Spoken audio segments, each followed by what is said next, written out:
I'm being a hypocrite. Over the last couple of days, especially after my almost crash out in Atlanta, which I'm going to talk about as well, I've been just reflecting. I'm 34 years old, but I'm acting like an 18-year-old fucking prima donna bitch, getting mad at my friends for not ditching me, just going home, and then violating them so fucking disrespectfully for an entire stream that had nothing to do with them, with one of their ex-girlfriends. And this is an important part of the story. Even touched her, I came. From that point on, I went through about 10 years of a problem with premature ejaculation.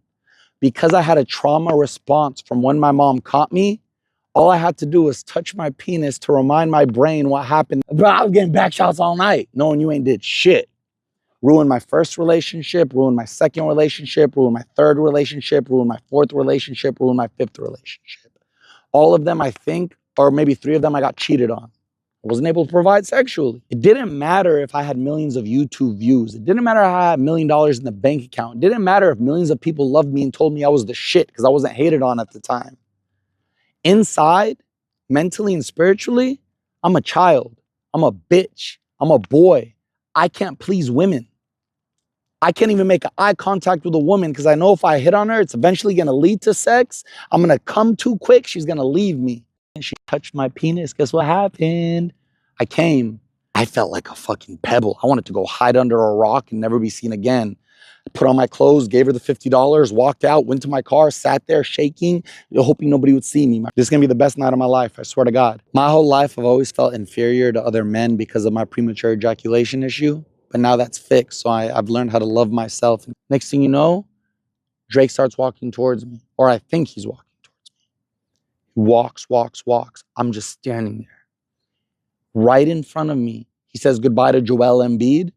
They shake hands.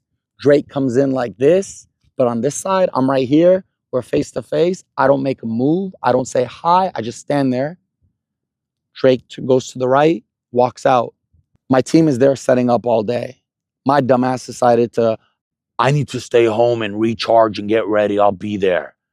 Packed my bags, packed my Adderall, packed my clothes, packed everything, start driving to the venue.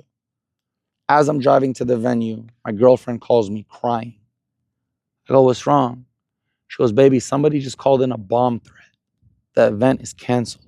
The event I just paid over $1 million to do, never was going to go to YouTube again, nothing.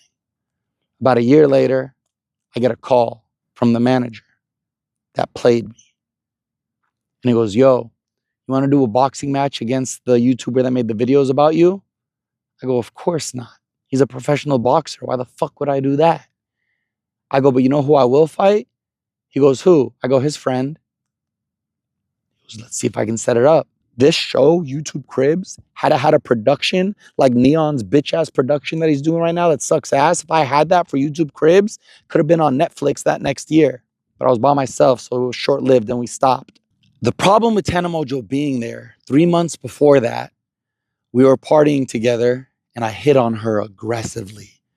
Tana, I want to fuck you. Tana, let me get at you. You're so fucking bad. You're so fine. Like just making her feel whatever. Never talked to her since that day. So I thought Tana hates me.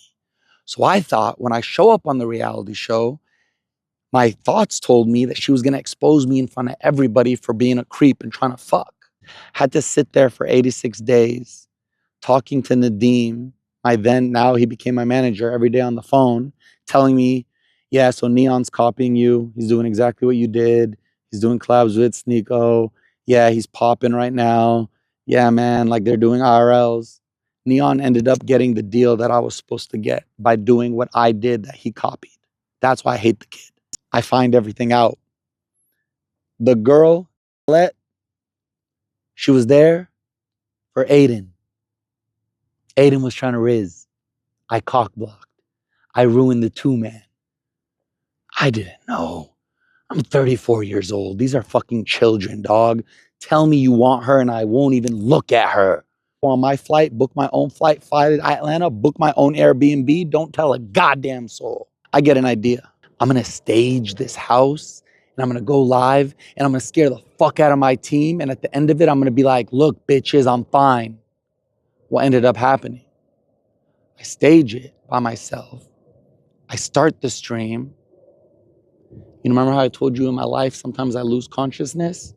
All of a sudden, what I planned to do went out the window and it became something completely different. I start crying. I start this. I start that.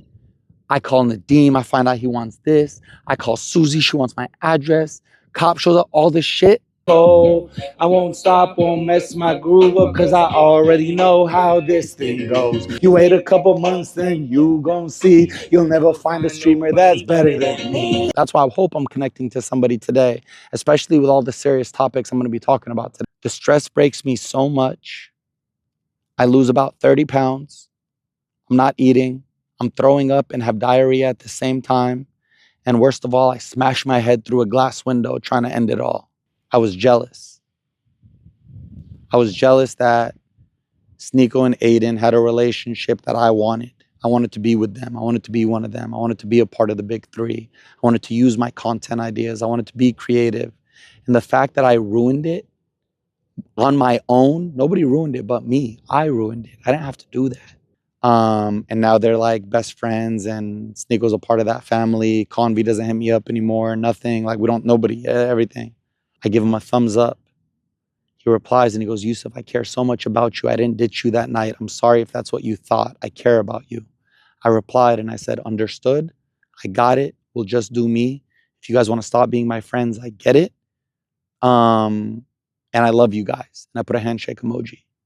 That night, Sneeko reacts to the clips. I still haven't watched his reactions because I don't want to get hurt, because I know it's my fault and I know everything he said is true and I don't want to hear it.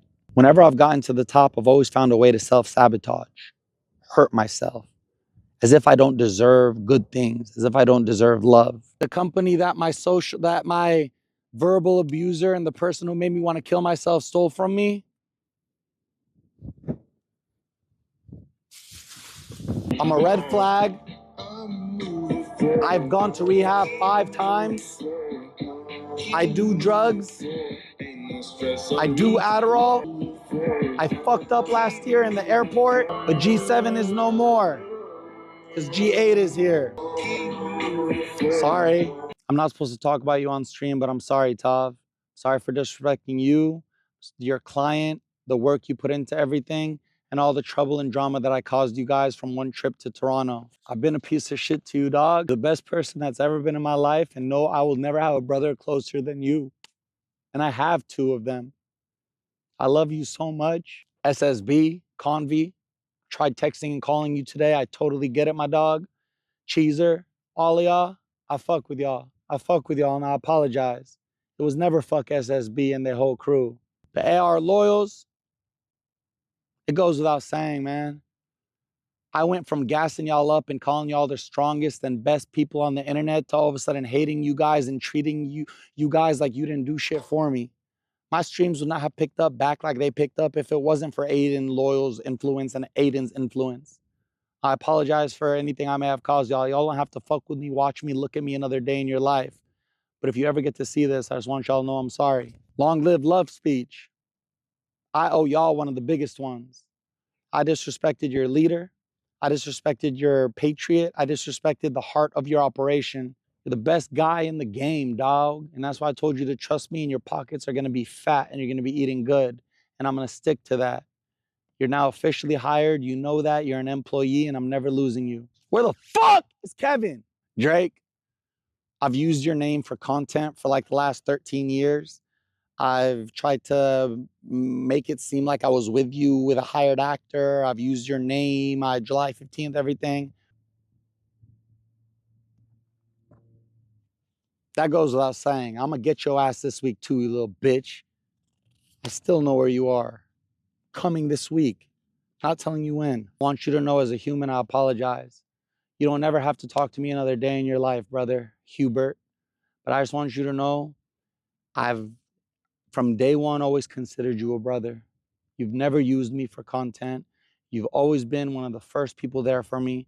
I've never called you and had you not call me back. You never had to invite me to Miami last year. You never had to give me $100,000 after rehab. You never had to check up on me throughout the year like you did. You never had to tell Eddie to not get rid of my deal. You never had to invite me to Toronto. And you've never, ever, ever for even a second been a bad person to me. What I did, how I treated you, your community, your business, your platform, the city you're in, your team, everything was wrong. You have to reap what you sow. The choices have consequences. I said that to somebody the other day, and I'm saying it to myself. I fucked around. I found out. I got blackballed. It's my fault. I don't give a fuck about that. I'll be good on my own. I've been good since 2011. But I just want you to know that it's going to take a lot of work for me to forgive myself and let go of the hate that I have for myself for what I said and what I did to you. You are one of the kindest, most loyal, most humble, most respectable young kids I have ever met in my life. You're Jewish. I'm Palestinian. You still love me all the same. I'm no longer going to be the man who I've been and make it okay and blame it on content. That's immature. Maybe I could do that if I was in my 20s. I'm 34. I can't yell at fans. I can't yell at employees. I can't disrespect people. I can't walk around thinking I'm the shit, egotistical. I can't walk around saying I'm humble and then doing the opposite. From this point forward, if I go live on kick.com/Fousey, I'm walking in my principles, my morals, my values, and who I am is how I deserve to be treated, and how I act is who I am. I love you guys so much. I thank you for everybody who's been here.